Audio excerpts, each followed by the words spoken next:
खुद करें, पढ़ें, तो यकीन करें बहुत कुछ समझ सकते हैं और बच्चों को बहुत कुछ सिखा बच्चों के भी उन्होंने बेनिफिट बढ़ा दिया है। हर बच्चे का बेनिफिट बढ़ा दिया, घर में बैठे हुए बच्चे, तो एहसान मानना चाहिए हमें इस मुल्क का और इस गवर्नमेंट का कि वाक़ई में बहुत अच्छी है और बहुत हेल्प करती है। बस हमें ज़रूरत है, हम अपने अंदर झाँकें और हम अपने बच्चों को किस तरह एजुकेशन दे सकते हैं और किस तरह हम अपने बच्चों को तालीम दे सकते हैं कि हमारे बच्चे हमारी तरफ चलें। जी, हेलो, अस्सलाम वालेकुम। हेलो, अस्सलाम वालेकुम समीना, अस्सलाम वालेकुम अल्लामा साहब। जी, वालेकुम सलाम व रहमतुल्लाहि व बरकातहू। बहुत अच्छा प्रोग्राम चल रहा है। समीना बिल्कुल सही बात कह रहे थे अल्लामा साहब भी और आप भी कि ज़ाहिर-सी बात है यहाँ पर तो खैर कनाडा में तो गवर्नमेंट हर चीज़ की सपोर्ट करती है। कितनी सपोर्ट कर रही है, अल्हम्दुलिल्लाह। एग्ज़ैक्टली हर चीज़ की करती है। इवन कि जो लोग रहना चाहते हैं तो उनको घर भी मिल रहे होते हैं। अमेरिका का तो खैर सिस्टम एकदम डिफरेंट है। वहाँ तो इलाज भी जो है फ्री में नहीं होता, यहाँ तो पूरे ऑपरेशन भी लोगों के फ्री में हो जाते हैं। तो कनाडा अमेरिका में काफ़ी फ़र्क है। मौलाना साहब अमेरिका की नहीं बात कर रहे थे, कनाडा की बात कर रहे थे, इस कंट्री की बात कर रहे थे और ये क्योंकि हम यहाँ पे रहते हैं, हमको पता है कि जी। यहाँ पे गवर्नमेंट जो है वो हर चीज़ की ज़िम्मेदारी लेती है। अमेरिका में ऐसा सिस्टम ही नहीं है, वो ज़्यादा एक अलग कंट्री है तो उनके सिस्टम भी हमसे बिल्कुल टोटली डिफरेंट है। तो कनाडा के लिए तो हम ये बात कह सकते हैं कि हम खुद इस बात के हम तो अपने आंखों के सामने देख रहे होते हैं कि लोग जो है वो किस तरीके से यहाँ पर जिंदगी गुजारे बगैर काम किए, हर चीज़ उनकी पूरी भी हो रही है और वो किसी से कम जिंदगी नहीं गुजारे, सुकून से रह रहे हैं वो। मैं सिर्फ ये बात कहना चाहती हूँ, एक क्वेश्चन था मेरा कि कनाडा तो वैसे भी एक वेलफेयर स्टेट है ना, क्योंकि वो लोगों को वेलफेयर करती है, दी भी अपने लोगों को, तो सारी चीजें जो है वहाँ पे बेनिफिट वगैरह ज्यादा है। मैं ये पूछना चाहती थी अल्लामा साहब, कुछ लोग ऐसे होते हैं, एक क्वेश्चन था मेरा जहन में आया तो मैंने कब पूछती हूँ मैं, कुछ लोग ऐसे होते हैं जो बहुत ज्यादा एक सेकंड के लिए होल्ड कीजिएगा, जाइएगा जरा मैं इनसे बात करूँ। जी, हेलो। जी, सारे मुल्कों का नाम लिया गया था, अमेरिका का भी नाम लिया गया था और कनाडा का भी नाम लिया गया था। मैंने इसलिए कॉल की थी अपने मुल्क को डिफेंड करने के लिए। आप कनाडा में क्या करते हैं? I don't have no problem with that. अगर आप खैरियत लेके जिंदा रहना चाहते हैं तो all the best to you guys. Bye. Okay जी, थैंक यू। जी, हेलो जी। जी, हेलो। मेरा बस मैं एक क्वेश्चन करना चाहते हैं अल्लामा साहब आपसे कि कुछ लोग ऐसे होते हैं जो बहुत ज्यादा खुश अखलाक होते हैं, लोगों से बहुत अच्छी तरीके से गुफ्तगू करते हैं, बातचीत करते हैं, लेकिन उनका रवैया अपने घर वालों की तरफ जो है ना वो बहुत खराब होता है। मतलब घर में वो अपने बच्चों से भी अच्छे तरीके से बात नहीं करते और अपने घर वालों से उनका रवैया भी इतना अच्छा नहीं होता और सारी कुछ अखलाकी उनकी सिर्फ बाहर वाले लोगों के लिए होती है। तो ऐसे लोगों के मुताबिक हमारा दीन क्या कहता है? जी, तो प्लीज इसमें रोशनी डालिएगा। ऐसे काफी किरदार हैं जो नजरों के सामने से गुजरते हैं, तो मैंने कहा आपसे पूछती हूँ। बहुत शुक्रिया। बहुत शुक्रिया, थैंक यू सो मच। बहुत अच्छा सवाल किया आपने। वाकई में बहुत सारे किरदार हैं ऐसे जो सवाल इन बहन ने किया, बहुत जबरदस्त सवाल किया। जी, ये बड़ा अहम जो नुक्ता उठाया ना हमारी बहन ने, है कि बहुत सारे ऐसे होते हैं जो ऐसे फील होता है जो बड़े खुश अखलाक हैं और बड़े मूड अच्छे में रहते हैं और बड़े बाहर हँस-हँस के मिलते हैं, लेकिन जब वो घर में आते हैं तो घर वालों के साथ उनका रवैया अच्छा नहीं होता, बीवी के साथ, बच्चों के साथ, वो हर वक़्त गुस्से में रहते हैं और नाराज़ रहते हैं। तो ये मैं बता दूँ कि ये इस्लामी तालीमात के बिल्कुल अगेंस्ट है और ख़िलाफ़ है। हुज़ूर अकरम सल्लल्लाहु अलैहि वसल्लम ने सबसे पहले जब आपके हकूक़ की बात की तो सबसे पहले बीवी के हक़ की बात करूँगी। हेलो जी। मैं ये कहना चाहता हूँ, एक तो आपको बहुत देना चाहता हूँ बहुत कि मेरे बेटे ने कल ICI वो जो रेसिडेंस यूनिवर्सिटी से उसने ग्रेजुएशन मुकम्मल कर ली। मुबारक हो आपको बहुत। तो उसने बिजनेस मैनेजमेंट और अकाउंटिंग से किया और अब 2 साल का वो ICI में करेगा, तो वो अभी सितंबर से शुरू करेगा। बिल्कुल ताबेदार है, बिल्कुल वो कहने में है। अल्लाह बस कोई उसकी दुआ करेंगे से दे, तंदुरुस्ती दे और वो माँ बाप का फर्जबरदार है। चले, बहुत मुबारक हो, थैंक यू सो मच। देखिए मैंने यही कहा कि बहुत सारे बच्चे अच्छे भी हैं। हाँ, वो बच्चा अभी कल ही इसका रिजल्ट आया। चले, बहुत शुक्रिया, थैंक यू। उसने ग्रेजुएशन कंप्लीट की अपनी, माशाल्लाह। मुबारक हो आपको, माशाल्लाह से, बहुत शुक्रिया। जी मौलाना साहब, हाँ आप बात कर रहे थे अखलाक। तो बात मैं ये कर रहा हूँ कि इस्लाम जब हकूक़ की बात करता है तो सबसे पहले जो सबसे करीबी है उसके हकूक़ का ख्याल रखने की बात करता है। फॉर एग्ज़ाम्पल आपके वालिदैन हैं, आपकी बीवी है, बीवी के लिए शौहर है, फिर बच्चे हैं। सबसे ज़्यादा अखलाक आपका वहाँ देखा जाएगा और वहाँ तोला जाएगा, और अगर वहाँ अच्छा नहीं है और बाहर अच्छा है तो ये मुनाफ़िक़त होगी, ये दो रंगी होगी और ये शख्सियत के अंदर तज़ाद होगा। मैं एक हदीस पाक पेश करता हूँ कि हमारे सामने सबसे बड़ी जो बात है वो कुरान मजीद की बात है और सबसे बड़ी मिसाल हुज़ूर अकरम सल्लल्लाहु अलैहि वसल्लम की मिसाल है। तो अल्लाह ताला ने हुज़ूर को बताया और फरमाया कि औज़ु बिल्लाहि मिनश शैतानिर रजीम, इन्नका लअला खुलुक़िन अज़ीम। क्या मेरे महबूब, हमने आपको सबसे आला अखलाक के मेयार पे पैदा फरमाया है, यानी आप जी दुनिया में कायनात में सबसे आला अखलाक रखते हैं जी। और हजूर अकरम सल्लल्लाहु अलैहि वसल्लम का आप मिसाल देखें तो अखलाक के अंदर आपने जो हम रोज़ाना तकरीबन बात करते हैं कि हजूर ने बीवियों के साथ कैसे रखा, हजूर ने कैसे गुलाम रखा। के साथ क्या सलूक किया, आकलसलाम ने अपने जो दाएं बाएं लोग थे सहाबा कराम थे उनके साथ कितनी शफकत की, इवन के दुश्मनों के साथ कितनी मोहब्बत की। तो ये हमारे आका का अखलाक था। और ख़ुद हजूर अकरम सल्लल्लाहु अलैहि वसल्लम फरमाते हैं, सही हदीस पाक है, आकलसलाम ने फरमाया खैरुकुम, ये बड़ी तवज्जो से सुनने वाली बात है, जी खैरुकुम खैरुन ले अहलिही व आना खैरुकुम ले अहली। फरमाया कि तुम में से सबसे बेहतर वो है, अच्छा वो है जो घर वालों के लिए अच्छा है जो जी। घर वालों की। और जी फरमाया कि मैं मोहम्मद सल्लल्लाहु अलैहि वसल्लम तुम सब में से अपने घर वालों के साथ अच्छा हूँ। तो आप हम्म। देखें कि ये नहीं कहा कि जो नमाज़ें ज़्यादा पढ़ता है वो सबसे अच्छा है, जो रोज़े ज़्यादा रखता है वो सबसे अच्छा है, जो हर साल उम्रा करता है या हज करता है वो अच्छा है। यानी सारे अच्छे काम हैं, इनमें से कोई बुरा काम नहीं है, सब अच्छे हैं। लेकिन अगर एक सब कुछ बना के पूरा एक ग्राफ बनाएँगे तो जो सबसे ऊपर बात आती है वो है अखलाक की, है जी। जिसका जी अखलाक सबसे अच्छा है वो सबसे अच्छा है हर काम के अंदर। और जिसका अखलाक ही बुरा है तो अखलाक एक बुनियादी चीज़ है। अगर अखलाक ही बुरा है तो आप जितनी मर्ज़ी नेकियां कर लें। मैं दो मिसालें दो एक्सट्रीम की मिसालें हैं कि एक आपने सब ने सुनी हुई हैं, लेकिन चूंकि मौका ऐसा है तो मैं वो ज़रूर बयान करना चाहूँगा, लोगों को समझ आ जाएगी। दोनों मिसालें आपने सुनी हैं। एक ये है कि हजूर अकरम सल्लल्लाहु अलैहि वसल्लम ने फरमाया कि बनी इसराइल की एक औरत थी जिसने जी एक कुत्ते के बच्चे को, वो प्यास से मर रहा था, तो वो औरत हदीस में आता है कि फाहिशा थी, नेक नहीं थी, वो गुनहगार औरत थी। लेकिन रास्ते जी में जी जा रही, कुत्ते का बच्चा प्यासा मार रहा था तो उसने अपना दुपट्टे से जूता बांध के कुएं के अंदर डुबोया, वहां से पानी निकाला और उसको बच्चे को पिलाया, कुत्ते के बच्चे को। तो हुजूर फरमाते हैं वो गुनाहगार थी, लेकिन अल्लाह ने एक कुत्ते के साथ अच्छा अखलाक करने की वजह से उसको बख्श दिया और माफ़ कर दिया और जन्नत अता कर दी। तो आप सुभान देखें अल्लाह। कि गुनहगार था मगर अखलाक अच्छा, और किसके साथ? एक जानवर के साथ। एक जानवर के इंसान के साथ। साथ भी ऊपर वाली बात है कि बिल्कुल कि बेसिक आप एक जानवर के साथ भी अच्छा सलूक करेंगे तो अल्लाह वो भी उसकी रिकॉर्ड करता है, उसका अजर देता है। और इसके मुकाबले में एक हदीस पाक में आता है कि एक बनी इसराइल की ही औरत थी जो तहज्जुद गुज़ार थी और नेक थी, सालिहा थी। लेकिन उसने एक बिल्ली को घर में बांध के रखा हुआ था और वो भूखी प्यासी मर गई। उसने उसको सज़ा दी या जिस तरह भी उसका ख़्याल नहीं रखा। तो बिल्ली जी मर गई तो अल्लाह ने उसको जहन्नम में डाल दिया, नेकोकार होने के बावजूद भी। तो मैंने 2 एक्सट्रीम की मिसालें आपको दे दी हैं कि अगर गुनहगार भी हो, लेकिन उसका अखलाक अच्छा हो, तो वो जन्नत में जाएगा। और अगर गुनहगार भी हो तो अखलाक अच्छा हो, जन्नत में जाएगा। और नेकोकार है और अखलाक बुरा है तो वो जहन्नम में जाएगा। मतलब सबसे जो ज़्यादा ताकत है वो अखलाक के अंदर है। आका जी सल्लल्लाहु ने ये भी हदीस पाक में इरशाद फरमाया कि नेकोकार बहुत से नेकोकार अपनी बदखुल्की की वजह से जहन्नम में जाएंगे, और बहुत से गुनाहगार अपनी खुशखुल्की की वजह से जन्नत में चले जाएंगे। तो हम्म। बेसिकली इस्लाम जो है ना वो बहुत ज़ोर देता है अखलाक के ऊपर।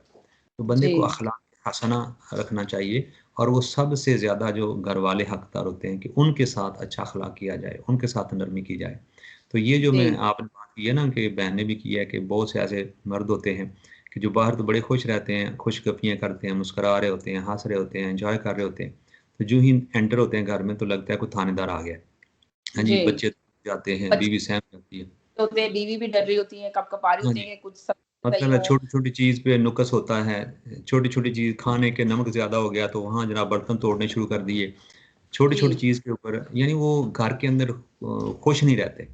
तो खुश ये नहीं रहते। यूँ समझ लो कि बाहर खुश रहना और घर के अंदर खुश ना रहना, आपने नंबर 1 तो आपने मुतज़ाद कर दिया अपनी शख्सियत के अंदर, मुनाफ़िकत ले आए, दोगलापन ले आए कि बाहर और हैं, घर और हैं। होना ये जी चाहिए था कि घर में सबसे पहले अखलाक दिखाएँ और उसके बाद फिर सारे मुआशरे को अखलाक दिखाएँ। तो ये गलत चीज़ है कि घर के अंदर कोई सख्ती करे। तो हमें आका अलैहिस्सलाम की सुन्नत, सीरत और सुन्नत को देखना है कि हमारे सामने सबसे बड़ी मिसाल हज़ूर अकरम सल्लल्लाहु अलैहि वसल्लम की है कि आपने जितनी मोहब्बत, जितना प्यार, जितनी शफ़क़त, जितनी नरमी अपने घरवालों को दी है, और फिर उसके बाद आपकी तो खैर हैं ही रहमतुल आलमीन ना, आपने तो हर किसी को, दुश्मन तक को भी आपने अच्छा अखलाक दिखाया है। तो ये हमें किसको दिखाना होता है? सबसे पहले बीवी है, बीवी के लिए शोहर और शोहर के लिए बीवी। तो सबसे पहले इन दोनों का आपस में अच्छा रिलेशनशिप होनी चाहिए, बर्दाश्त होनी चाहिए, सब्र होनी चाहिए, एक वक्त में एक ही गुस्से हो, दोनों को एट टाइम एक एग्रीमेंट हो जाए, साइलेंट एग्रीमेंट कि एक वक्त में एक नहीं गुस्से होना है, दूसरे ने चुप कर जाना है, बाद में चाहे वो गुस्सा अपना निकाल ले, उस वक्त दूसरा खामोश रहे। तो ये एक अव्वल तो गुस्सा नहीं करना चाहिए, बर्दाश्त करना चाहिए, लेकिन अगर आ भी जाए तो कम से कम एक वक्त में अगर दोनों गुस्सा करेंगे तो तबाही होगी, बर्बादी होगी। तो बर्दाश्त और सब्र करना, हम बाहर बड़ी बातें सब्र करते हैं, यानी जहाँ कहीं होते हैं ना जॉब के अंदर, वहाँ जो बॉस होता है या जो ऊपर होता है, मॉनिटर कर रहा होता है, उसकी हर बात गवारा कर लेते हैं, चुप भी हो जाते हैं, सुन भी लेते हैं, बर्दाश्त भी कर लेते हैं। लेकिन हम मियाँ बीवी एक दूसरे की बात बर्दाश्त नहीं करते, सुन नहीं सकते, वहाँ फौरन जवाब देते थे। तो भाई अगर अगर किसी यहाँ भी वो बर्दाश्त कर लो जो बाहर करते हो, तो आपके घर का निज़ाम बड़ा अच्छा चल सकता है। और फिर आगे बच्चों की तरबियत भी ऐसे हो जाती है कि वो भी फिर सीख लेते हैं वालिदैन से। और अगर हर वक्त आपने सच्चा ही होना है और मैं ही रहनी है घर के अंदर भी, तो ये शैतान ने मैं से तो खुद को बर्बाद किया था और वो हमारे अंदर भी पैदा करता है। तो अगर बीवी मियाँ के सामने विदड्रा कर दे, मियाँ बीवी के सामने विदड्रा कर दे, और ये हारने हारने में जो मियाँ साहब ने कहा था ना कि जितन जितन हर कोई खेडे, तू हारन खेड फकीरा, जितन दा मुल कौड़ी पैंदा ते हारन दा मुल हीरा। हाँ जी। तो जब हम ये शेर सुनते हैं तो बड़े खुश होते हैं, वाह वाह सुभान अल्लाह माशाअल्लाह, लेकिन जब करने की बात आती है तो हम कोई नहीं करते। उस वक्त हमें अगर हारे ना, तो उसमें मजा कि अपने घर का निज़ाम आपने सही कर लिया, आपने बर्दाश्त कर लिया, सब्र कर लिया, अल्लाह के लिए ये सारा कुछ करें, यानी उसका अजर फिर अल्लाह ताला अता फरमा देता है। और अल्लाह ताला कुरान मजीद में बार बार कहता है कि सब्र करो, सब्र करो, सब्र की नसीहत करो। मोमिन वो होते हैं जो वतवासौ बिल हक़ वतवासौ बिस्सब्र, हक बात की तलकीन करते हैं और सब्र की तलकीन करते हैं, यानी खुद भी सब्र करते हैं और दूसरों को भी तलकीन करते हैं। तो ये हमारी वैल्यूज़ में से एक वैल्यू है। खुश अखलाकी भी इस्लाम की वैल्यू है और सब्र भी इस्लाम का वैल्यू है। तो अगर सब्र आ जाए तो खुश अखलाकी भी आ जाती है। तो यही रिक्वेस्ट करेंगे सबसे कि जो खुश अखलाकी है वो घर से शुरू करें और फिर पूरे मुआशरे के अंदर फैलाएं। जी, अब बहुत अच्छी बात, बहुत सारे लोग ऐसे ही हैं, जो बहन ने अभी बात की, कॉलर ने, वो सही बात की है। बहुत सारे घरों में ये बड़ी प्रॉब्लम है कि वो अपने हस्बैंड जो घरों में आते हैं, जिस तरह आपने कहा, वाक़ई सही कहा, दोगली ज़िंदगी वो गुज़ार रहे हैं। उनको चाहिए थोड़ा-सा वर्क करें अपने ऊपर, थोड़ी-सी तवज्जो दें। अब रमज़ानों में होता है कि रोज़ा रख के लोगों को बहुत ज़्यादा गुस्सा आने लगता है, तो रोज़ा तो आप किसी के लिए नहीं रख रहे हैं, वो तो आप अल्लाह के लिए रख रहे हैं, तो उसका अजर तो आपको अल्लाह ताला देगा। तो अगर आप गुस्से में रोज़ा रख रहे हैं और गुस्से में आप पूरा टाइम गुज़ार रहे हैं, अपनी फैमिली को भी ट्रबल दे रहे हैं, तो उससे क्या फ़ायदा? तो फिर बेगम भी अब बेचारी कहती है कि इतना रोज़ा इतना लग रहा है तो भाई रोज़ा ही नहीं रखो। गुस्से में आ जाती है, आखिर क्या करे? जब बर्दाश्त से बाहर हो जाता है तो कहती है फिर रोज़ा ही नहीं रखें, रोज़ा ही छोड़ दें। रोज़ा रख के इस्लाम ने ये तो नहीं कहा रोज़ा रख के आप इतना गुस्सा कर रहे हैं। आपको आराम से रहें, इस्लाम तो ये नहीं कहता कि रोज़ा रखा है तो आप बहुत बड़ा एहसान कर रहे हैं। ऐसी बात तो नहीं है, रोज़े की तो अलग ही अपनी ही फ़ज़ीलत है। जिस तरह लोगों ने बहुत ज़्यादा ट्रैवल दे रखी है, घरों में है शायद, या तो लग रहा है कि कोरोना की वज़ह से काम नहीं है, जॉबें नहीं है, टेंशन में है। अब रमज़ान भी इसी तरह गुज़र रहा है, वरना पहले मस्जिदों में जाते थे, तरावियाँ पढ़ते थे, अब मस्जिदें ही बंद हैं। बहुत सारी मस्जिदें, वहाँ पे तरावियाँ नहीं हो रही हैं बहुत सी मस्जिदों में। इसलिए कि जिस तरह अभी एक कॉलर ने कल बात की थी फ्राइडे वाले दिन, तो वो सही बात की थी कि 5 लोग तो मस्जिद के हैं और 5 लोग अगर वो बाहर के बुलाते हैं तो 10 लोगों की सिर्फ इजाज़त है। तो बहुत सारी जो बड़ी मस्जिद है वो कहते हैं कि 10 लोगों को भी अगर बाहर खड़ा रखें और तरावियों की शिफ्टें लगाएँ, जिस तरह जामिया इस्लामिया मस्जिद है, बहुत बड़ी मस्जिद है, तो वो कह रहे हैं नहीं हम तो तरावियाँ कर ही नहीं रहे। इसलिए कि अगर खुदा ना करे बाहर किसी बंदे को कोरोना है, वो अंदर आके जो 5 इंतज़ामिया के लोग हैं जो काम कर, जब उनको भी हो जाता है तो फिर सारे लोग ही आइसोलेट में चले जाएँगे 14 दिन के लिए, तो इससे बेहतर है कि हम नहीं कर रहे हैं। बहुत मुश्किल है मैनेज करना। तो आप देखें इस तरह की बड़ी-बड़ी मस्जिदें जब बंद हुई हैं, छोटी मस्जिदों में ये है कि एक ही काम करने वाला एक मस्जिद सँभाल रहा है, एक ही बंदा है सिर्फ़, वर्क कर रहा है उस मस्जिद के अंदर। तो वो बाहर से 9 लोगों को तो बुला के करवा रहा है, तरावियाँ पढ़वा रहा है, मगर जो बड़ी मस्जिद है वहाँ पे ऑलरेडी काम करने वाले 5-6 हैं और मस्जिद फिर 4 लोगों को अलाउ है। तो किस तरह मस्जिद में तरावियाँ होंगी? तो इस तरह बड़ी-बड़ी मस्जिदें सोचिए बंद हुई हैं, इस वज़ह से लोगों को काफ़ी मुश्किलात का सामना करना पड़ा। मगर इसके लिए भी जिस तरह मौलाना साहब ने हमेशा प्रोग्राम में कहा है कि सब्र करें, ये आज़माइश है अल्लाह ताला की तरफ से। कि अल्लाह ताला आपको कह रहे हैं कि सब्र करें, जितना सब्र करेंगे उतना ही समझ लें आप अपनी जिंदगी में बहुत ज्यादा देखिए जो कामयाब। रोज़ा है ना जी, जो रोज़ा हम रख रहे हैं तो रोज़े का दूसरा नाम ही सब्र है। जी यानी आपने देखा, आपको भूख लगी है लेकिन आपने सब्र करना है, आपको जी प्यास लगी है आपने सब्र करना है, आपको कोई भी हाजत है किसी जी। किस्म की तो रोज़े के अंदर अच्छा, आपने सब्र करना है। तो तो रोज़ा अलाउ हमें करना सब्र चाहिए। सिखाता एक कॉलर आया था, आजकल इनकी के बात कोरोना के सुनिए। दौर में वैसे जी तो जितने मर्जी अलाउ करें, मगर कोरोना के इस दौर में जब लोग ज्यादा नहीं मस्जिद में जा सक रहे तो एक दो लोगों को अलाउ करें। तो एक ज्यादा दो से लोग नहीं मोहल्ले बैठे हुए में काम हो मस्जिद में, जाता है। एतकाफ में आपको पता है ज्यादा लोग नहीं बैठे इस साल, ज्यादा लोग नहीं है नहीं मस्जिद के नहीं अंदर। नहीं, 6 आप समझी नहीं बात। 6 लोग बैठे, वो भी कम है। यहाँ तो 25-25 बैठते हैं, 30-30 बैठते हैं, उसके मुकाबले में 6 कम बैठे हैं, मगर और कम बैठने चाहिए। जितने लोग टोटल मस्जिद में नमाज के लिए अलाउ हैं, उसका भी 30% बैठने चाहिए। बहुत कम बैठने चाहिए, 1-2 बैठने चाहिए तो इत्तेकाफ के लिए। अभी आप ये देखिए ना, सिर्फ 6 लोग तो बैठे हुए हैं। आप सोचिए 25 लोग बैठते थे, नहीं अब नहीं, 6 लोग बैठते थे बैठे हैं, तो 6 6 लोग कम तो है, बहुत कम है 6 भी ना। बहुत ज्यादा है, 6 भी बहुत ज्यादा है, 2 बैठने चाहिए। आप कह रहे हैं सिर्फ 2 मस्जिद में बैठने चाहिए। हाँ, क्योंकि 2 ही को मोहल्ले का आका तो हो जाता है। अच्छा, यानी कि आप कह रहे हैं कि मस्जिद के अंदर एक मस्जिद में 2 लोग बैठना चाहिए, सही। हाँ, एक 2 मिनट बैठने चाहिए ताकि 8 आदमी तो बाहर के आके नमाज पढ़ सकें। अच्छा क्योंकि अच्छा। ये कोरोना के दौर में सब की बात कर रहा हूँ, वैसे दौर में तो जितने मर्जी बैठे हैं जी जी, वो तो वो तो सही है। सही है, वो तो और कोरोना के दौर में ये इसीलिए तो देखे ना, टेंशन में आए हुए ना लोग बहुत ज्यादा। आप तो नहीं है हाँ, तो टेंशन में। इसलिए आए हैं लोग, नमाज के लिए भी नहीं जा पा रहे। अच्छा, तो आप ये बता दें कि आप इसीलिए आप टेंशन में आए हैं, इस वक्त नमाज के लिए नहीं जा रहे हैं, तरावियां घर में पढ़ रहे हैं, अब ईद की नमाज टेंशन तो भी। होगी ना, जी अच्छा। टेंशन तो होगी ना फिर। सही सही सही सही। सबको टेंशन होगी इसी तरह। अच्छा, जब भी आप थैंक यू बहुत ज्यादा टेंशन में चले, हम इसीलिए तो आपके लिए ये जी, इतना थैंक यू। प्यारा रमजान का प्रोग्राम लेकर आए कि आप टेंशन से निकलें, ये प्रोग्राम देखें, अपनी हाँ, भड़ास निकालें। कोशिश कर रहे हैं ना, हाँ, वही है, तो कोशिश कर रहे इसीलिए हैं ना। आपको इतना अच्छा दीन मगर के ये बारे में कि बताते मौलवी हैं। साहब को भी सोचना चाहिए, दिमाग सबके पास है ना। जी, आप ये देखें ना, हाँ, ये तो जब भी उनको भी तो सोचना मौलाना चाहिए। नूर अहमद नूर तो साहब आपको कितना अच्छी सी बातें बताते हैं, और आप तो इनको बहुत ज्यादा पसंद भी करते थे, इनकी मस्जिद में जाते हाँ, थे, मैं इनका बयान इनको तो सुनते पसंद थे। करता हूँ मैं। तो देखो यही किस कब उन्होंने कहा कि इसीलिए मैं तो मैं उनको कह रही हूँ कि आप इनका बयान सुने, आपकी टेंशन निकलेगी, मैं आप सुन रहा हूँ, मस्जिद में शब है। मैं सुन रहा हूँ। हाँ। मगर अगर मस्जिद में जाते तो और अच्छा लगता, और मगर तबीयत ये देखिए ना, वो सही कह रहे हैं, बहुत अच्छा लगता है तो मतलब मस्जिद। ये कि 1-2 आदमियों से ज्यादा अलाउ नहीं करना चाहिए, क्योंकि आजकल की चीज टेंशन है ना, तो इसको रिलेक्स करने के लिए उनको मस्जिद में से 6 आदमी को अलाउ नहीं करना चाहिए। चलो हमारी मस्जिद में 6 किया, और मस्जिद में जहाँ ज्यादा है तो वहाँ भी 2-4 से ज्यादा नहीं करना चाहिए। हाँ, जब हालत सही हो तो देखिए, मैं आपको बताऊं, आपकी मस्जिद तो इतनी बड़ी भी नहीं है, मैंने देखी है माल्टन की मस्जिद, इतनी बड़ी नहीं है, वहाँ पे 6 लोग करें तो बड़ी बात है, उन्होंने 6 लोग करें, मगर जामिया इस्लामिया बहुत बड़ी मस्जिद है, नहीं, बहुत वो बड़ी तो मस्जिद मैंने है, देखी वहाँ है। पे भी से समझिए 6-5 लोग बैठे हुए आपने सिर्फ पूरी में। देखी नहीं है मस्जिद मेरा हमारी। ख्याल है आप एक फजूल बात पे बहस कर रहे हैं, कोई इसका आउटपुट नहीं है। ये पहले भी बहुत हो चुका। 3 कमरे हैं और फिर लेडीज का अलग है। जी, मैंने देखी हुई आपकी मस्जिद, लेडीज देखी का हुई। अलग है, और फिर बीच में है, फिर बीच में के बाद 2-3 कमरे और हैं। जी जी, मैंने देखा है, बहुत बड़ी बड़ी मस्जिदों में भी आप यकीन करें ऐसी 5-6 लोग ही। ये बात है, मगर ये इसमें भी तकरीबन ज्यादा लोगों को मतलब दिया है उन्होंने, मस्जिद के हिसाब से ज्यादा लोगों को वो दी है, तो 1-2 आदमी हम पूरे मोहल्ले के होने चाहिए थे हाँ, बस। आपकी मस्जिद में तो 2 ही आदमी होने चाहिए थे, बिल्कुल आपने सही कहा। हाँ, आपकी मस्जिद वही वालों ने वही गलत बात किया, है। इसलिए कि आपकी नहीं, मस्जिद बहुत छोटी है। हर मस्जिद के हर मोहल्ले का 2 आदमी है। जी, हुक्म है, आप कानून निकाल के ये कुरान शरीफ निकाल के या मौलाना साहब से पूछ लें कि 2 आदमी से ज्यादा है या नहीं है। चलिए फिर मैं मैं झूठ मौलाना बोल साहब से पूछती हूँ, 2 आदमी से ज्यादा है अलाउ या नहीं है? 2 या आदमी नहीं है, बहुत नहीं है, इनफ है। नहीं चलिए है। मैं पूछती थैंक हूँ। यू। मेरे हिसाब से जो कोरोना की सूरत हाल है ना, इसमें मस्जिदों में इतिकाफ होना ही नहीं चाहिए। एक जी बंदा भी नहीं होना चाहिए मस्जिद के अंदर, घरों के अंदर बैठे। जब अल्लाह ने जी आपके घर भी दिए हुए हैं तो मस्जिद के अंदर नहीं है तो इतिकाफ करना है ना आपने। जी। मस्जिद के अंदर जरूरी नहीं है, घर में भी इतिकाफ हो सकता है।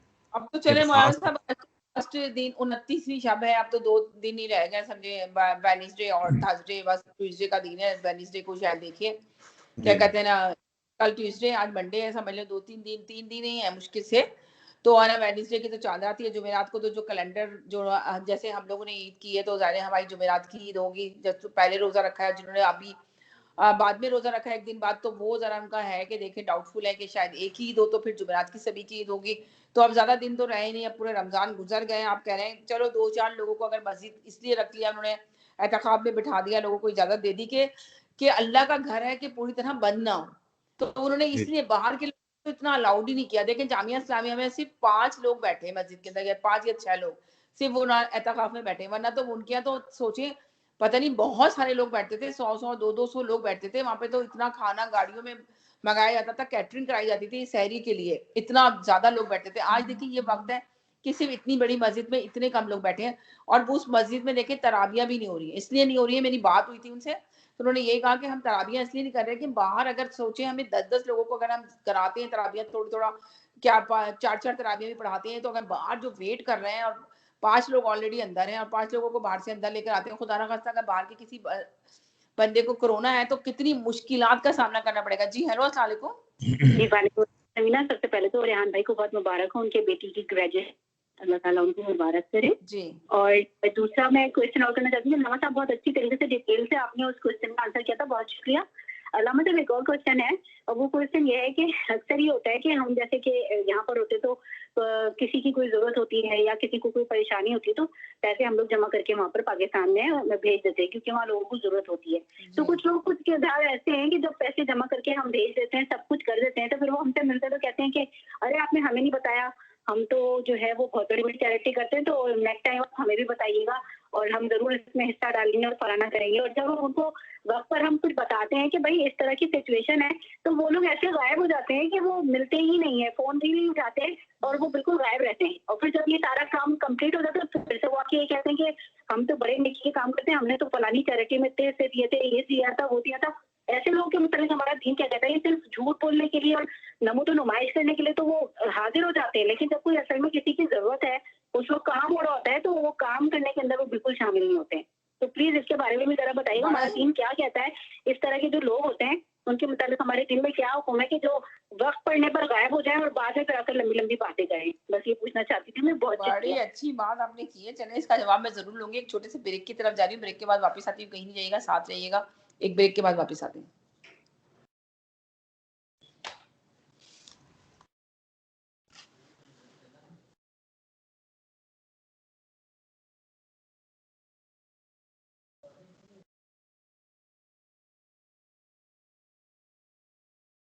ये जो आपके